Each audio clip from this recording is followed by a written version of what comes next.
Buenas noches. El tema que nos convoca ahora es el derecho como herramienta para combatir las violencias en América Latina. ¿Es posible el derecho en medio de las distintas violencias que afectan a América Latina? Bueno, yo como punto de partida quiero plantear lo siguiente, que creo que tal vez todos compartiríamos en este auditorio, y es que si algo caracteriza a toda América Latina, a pesar de todas las diferencias de los países que la componen, es el alto grado de violencia, el distinto tipo de violencias y la gran exclusión social que caracteriza a las sociedades latinoamericanas. La pregunta sería entonces si el derecho puede jugar un papel importante para combatir estos grandes problemas que afectan a toda América Latina. Y lo que les quiero proponer para empezar la discusión de manera más provocadora es lo siguiente. Si es posible que el derecho combata las violencias cuando la violencia misma es un aliado fundamental del derecho, es decir, ¿es posible el derecho sin violencia? Y para aterrizar un poco el tema, quiero mostrarles cómo, de hecho, esto se está volviendo un paradigma contemporáneo. Entonces, hoy en día la guerra contra el terrorismo, la guerra contra el narcotráfico, la guerra contra la delincuencia común, digan que el término es importante, guerra, se hace es justamente para proteger el Estado de Derecho, la democracia, los derechos fundamentales. Y vemos que el camino es que muchos países han emprendido sobre todo reformas en el sistema penal para acabar con la impunidad y combatir la violencia. Entonces mi pregunta para empezar va para los dos, no sé quién quiere empezar, es, siendo, como yo creo que el derecho es un aliado a la violencia, ¿podemos usar más derecho para combatir a la violencia? La violencia que a mí particularmente me preocupa es precisamente la violencia que genera el derecho. Y creo que el derecho que es más cercano a la generación de violencia es el derecho penal. Y creo que defender una limitación al derecho penal suele ser algo impopular y suele ser algo no adecuado para lo que la gente y la audiencia normalmente espera. Pero creo que es absolutamente necesario mirar al derecho penal desde la Constitución y desde los derechos humanos. Si uno mira las reformas que efectivamente se han hecho, y en eso también la globalización tiene un efecto, creo que negativo, y también puede ser un efecto positivo en relación a lo que ha sido inflacionar al derecho penal. Todos nuestros países de Latinoamérica en los últimos 10 años hemos tenido algunas reformas del derecho penal. Unas de esas, por ejemplo, son aumento de penas, otra de esas son el aumento de las figuras penales, todo lo que son las convenciones de Palermo, las convenciones de Viena sobre drogas, crimen organizado, el terrorismo. Todo eso ha hecho que nosotros entremos en un sistema de miedo global y por lo tanto de reforma local punitiva. En términos procesales eso ha significado el hacer una apuesta por la eficiencia a costa de lo que es el garantismo. Entonces nosotros tenemos en Latinoamérica reformas importadas de otros sistemas jurídicos en donde, por ejemplo, ahora ya tenemos penas sin juicio, juicios abreviados, donde ese principio que antes era del derecho civil, que la declaración de parte, relevo de prueba, ahora lo tenemos en el derecho penal. Tenemos sistemas penales que son tremendamente eficientes, como el chileno, donde hay audiencias que se juzgan en 7 minutos y hay condenas. Y luego tenemos en el sistema de ejecución de penas, curiosamente, un sistema donde no se reforma y donde es precisamente donde más violencia existe.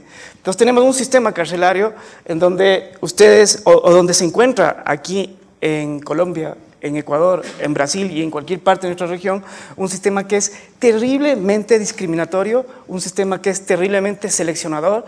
Ustedes encuentran esta desigualdad que se hablaba ayer con Oscar Vilena de la demonización y de la inmunidad. Precisamente el derecho penal es un derecho que efectivamente confirma eso.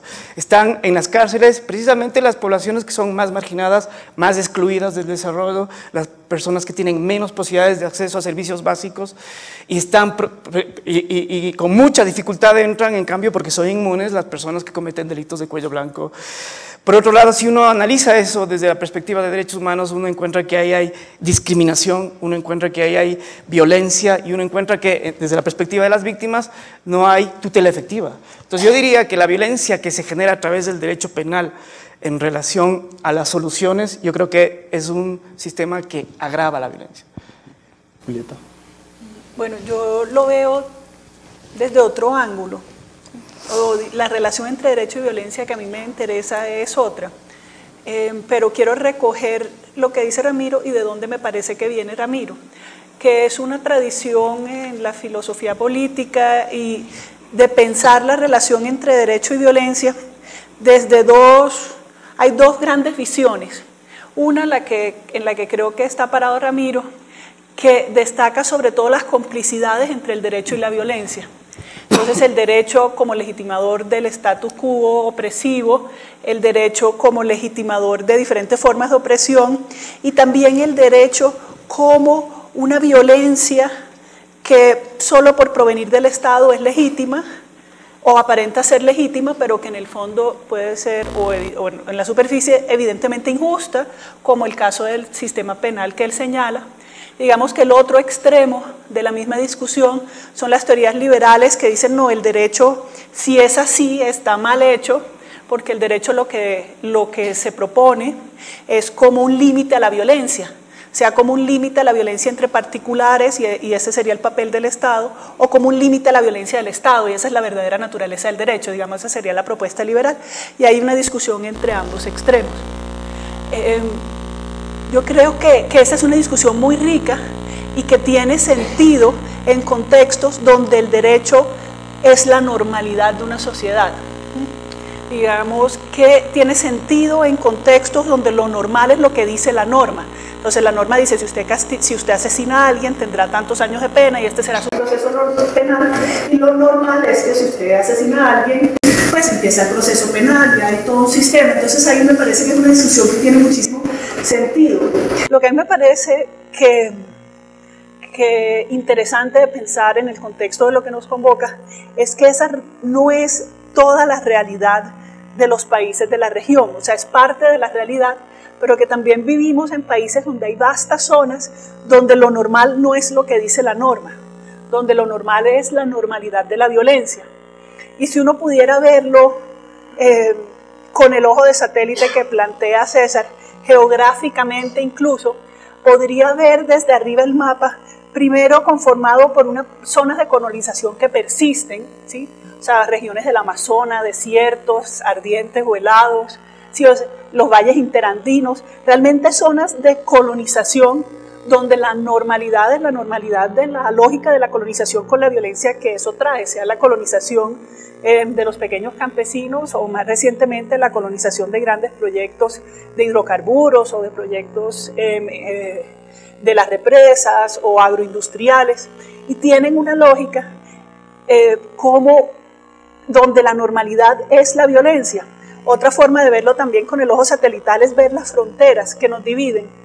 Ahí la primera que pensaría yo, por lo que acaba de aparecer en las noticias con tanta intensidad en el mes de enero, es esa gran frontera del Río Grande, de cruce de tráfico de drogas, de armas, de migrantes ilegales y la violencia devastadora que genera. Y es una frontera que no es solo la del Río Grande, porque en Colombia tenemos esa frontera también, es la frontera en Centroamérica, en Caribe, esa frontera con el norte, ¿sí? Pero también fronteras en las ciudades mismas, que bueno, en Brasil está el muro de río que separa las favelas del resto de la ciudad y la militarización de las favelas, entonces ahí están también esas fronteras de todas estas zonas que nos conforman y nos definen, en las cuales la normalidad es la normalidad de la violencia. Y lo que yo creo es que en esos sitios donde la normalidad es la normalidad de la violencia crea sus propias normas, o sea, crea no solo una normalidad en el sentido de que es cotidiano, ¿sí? Sino que crea una normalidad en el sentido de que lo normal es lo moral